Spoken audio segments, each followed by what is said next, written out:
આ ધાર્યું, આ હકીકત માણસનું ધાર્યું થતું જ નથી. ખોટા માસીને ઘીરે જાતે મામાને ઘીરે પહોંચી ગઈ. પછી ન્યા જઈને કે અહીંયા હું શું કામ આવ્યો હોઈશ. આ હારા પૂન હોય તો જ થાય, બાકી તો અમુકની ઘીરે જ આવતા છોકરા. હા ખરેખર એ છોકરાના નાકમાં લઈ જીરોના લેમ્પ થતા હોય. પાછા આપણા ખંભેલું છે મહેમાન આવ્યા મહેમાન. અરે અમુક મેં જોયેલું છે સાહેબ, અમુક છોકરા ખાટલા હેઠે ગળી જાય, ત્યાંથી સીતા હોય ને આમ પગથી મહેમાનને ઉલાડે. અરે ગરદડી ખીજાય કે છોકરાઓ આમ ન કરાય, છોકરાઓ આમ ન કરાય. જો મહેમાન છે, કાંઈ મહેમાન નથી, મહેમાન હોય તો પૈસા ન આપે લે. ખરેખર અમુક ગજબ હોય. મહેમાન ચા પીને ઊભા થાય બિચારા ચાવી કાઢવા ખિસ્સામાં હાથ નાખે તો ગરદણ્યું કે ના ના ના છોકરાને ન દેવાનું હોય. એટલે ચાવી કાઢે, હું છોકરાને ન દેવાનું, પછી ધરાર દેવા પડે. બોલો હકીકત.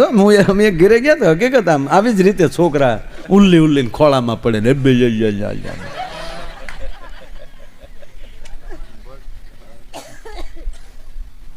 બે ત્રણ વાર ગરદણીએ કીધું, એ છોકરાઓ આમ જો મહેમાન પાસે નો બેહાય, આમ જો મહેમાનના ખોળામાં ન જવાય, આમ નીચે આવો, એક બાજુ રમવા વ્યા જાવ, નીચે જવું માં જાય છે. ગરદણીનું કીધું, એના બાપનું કીધું નહોતા માનતા. પછી મહેમાને બાપુ પૂછ્યું ગરદણીને કે છોકરા માનતા ના લાગે. તો ગરદણીએ કીધું કે તમને કેમ ખબર પડી? તમારું નથી માનતા ને એટલે. સાહેબ, જેના આંગણે આનંદ હોય, જેના આંગણે મોજ હોય, જેના આંગણે ભજન હોય, એના પિત્રો નૃત્ય કરતા હોય આકાશમાં.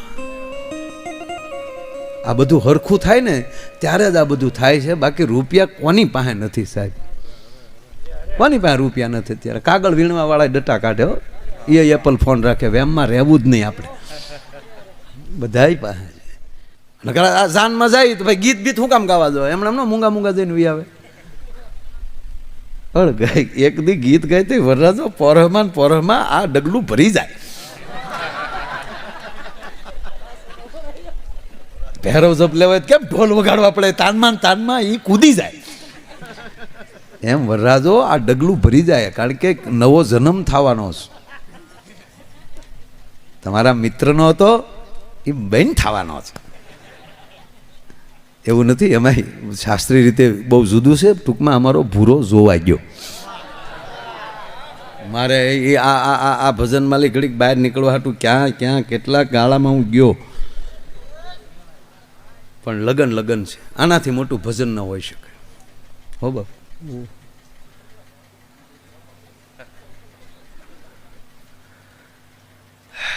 કહી દો વચ્ચે માતાઓ બેઠા, માફ કરજો બધા. પરિણાની પહેલી રાતે જેમ નવોઢા પોતાના પતિની રાહ જોતી હોય, આગળી આવશે આગળી આવશે, બસ એ જ રીતે મારા ભારત વર્ષનો સાધુ એની કુટિયામાં બેઠો બેઠો ઈશ્વરની રાહ જોતો હોય છે કે આગળી આવશે આગળી આવ. ફેર જાજો નથી સાહેબ. અમારો ભૂરો રૂમમાં ગયો, એના છોકરીને બાપાએ કીધું કે જા દીકરા આમ જા જા, મારો બાપ જા, દીકરી રૂમમાં બેઠી, બે જણા વાતો કરી લો. એ જેવો ભૂરો અંદર ગયો ને, જેમ ઝોકમાં બકરું જાય એમ, તા તો ઓલી દીકરી ઊભી થઈ ગઈ, આવો આવો ભાઈ.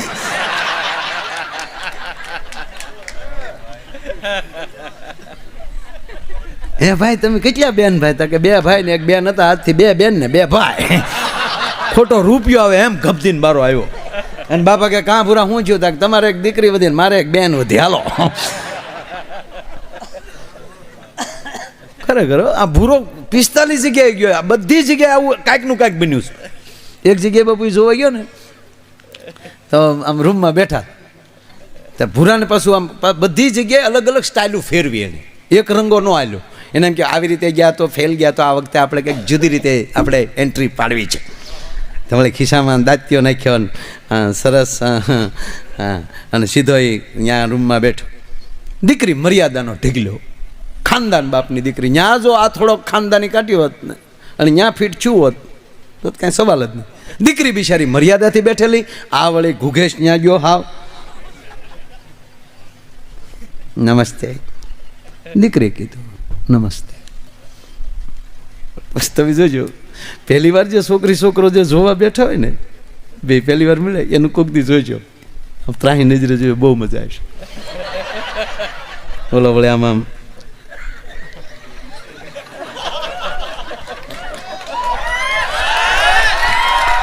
અને સામે એમ જ હોય.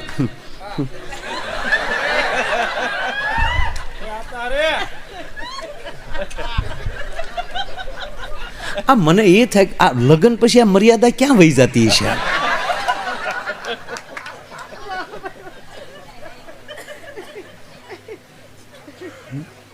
અને આ બાપુ બહુ સમાજમાં બહુ ઊંધું થતું જાય છે. જે છોકરાને આંગળી પકડીને હાલતા શીખવાડો, પા પા મારો દીકરો એ હાલ્યો, ડગુ ડગુ એ હાલ્યો, મારું દીકરું એ મોટું થઈને આપણને કે હવે પગ વાળીને બેહો ને હેઠા, એટલે આ હાટું તને હાલતા શીખવાડે. જેને તમે બોલતા શીખવાડો, જો બેટા મોર, પોપટ, દાદા, કાકા, એ મોટો થઈને હું કે એ મોઢામાં જીભ નાખો. અને જેને તમે ભણવા બેસડો, બુદ્ધિ આપો, એ વળે આપણે શું કે તમારામાં બુદ્ધિ નથી હવે, એટલે અમારામાં બુદ્ધિ ન હોત તો ઘોડી આમ ન નાખ્યો, મીંદડાને દઈ દીધો તમે. થોડુંક અલગ છે એમ. આ લગ્નમાં હજી વ્યવહાર થયું હોય અને એ જે મોબાઈલમાં વાતો કરે કોઈક દે સાંભળીએ આપણે. હા હાલો કુ કુ બોલો, તે બોલો ને પણ. હા હા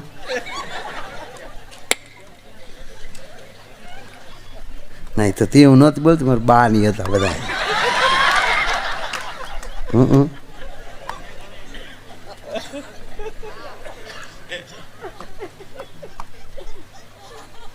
ઘડીક નો બોલે તો આથી એમ કે બોલતો ખરી યાર કઈક. સાહેબ આ હાસ્યમાં ન કાઢતા હો, કાંઈક તો બોલે યાર. અને એક સમય એવો આવે હવે બોલતી નહીં હો. નહીં, સ્નેહ ભજન સિવાય જાળવી નહીં શકે. જેના ખોરડે ભજન થતા હશે એ પરિવારમાં હેત નહીં ઘટે.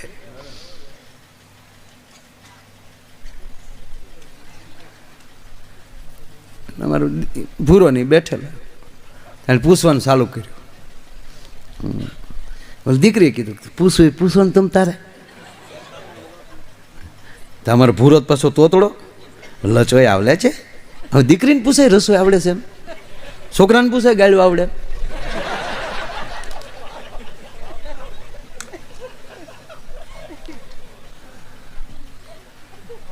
ત્યાં દીકરી કે હા રસોઈ તો આવડે જ ને.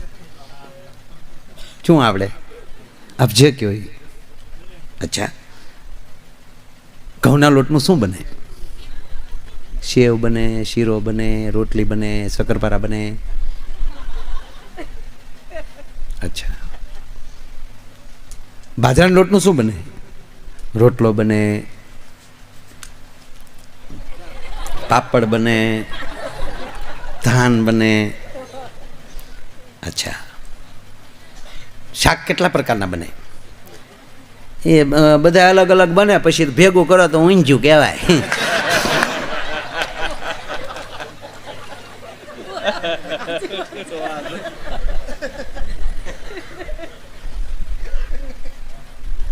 અચ્છા,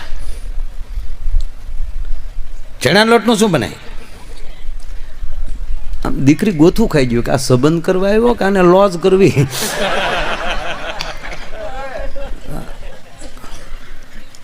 કે આનો રાંધણ શેઠ ને દી જન્મ છો છે.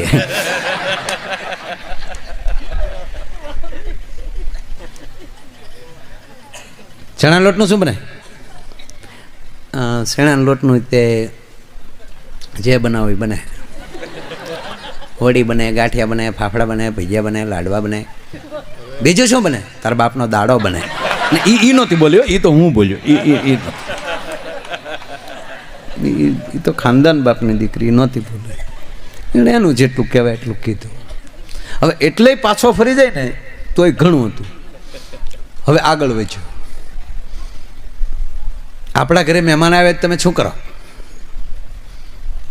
દીકરી કે જેવો સમય હોય, ચાનો સમય હોય તો ચા પાવ, રસોઈનો જમવાનો સમય હોય તો રસોઈ બનાવી નાખો.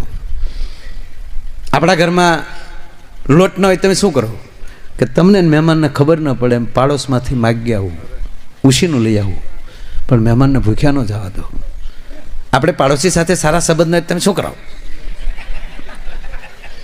કે પાડોશી સાથે સારા સંબંધ ન હોય તો હું તાત્કાલિક દુકાનેથી લઈ આવું, અનાજ દળી નાખું. આપણા ઘરમાં એક પણ રૂપિયો ન હોય તો તમે શું કરાવો?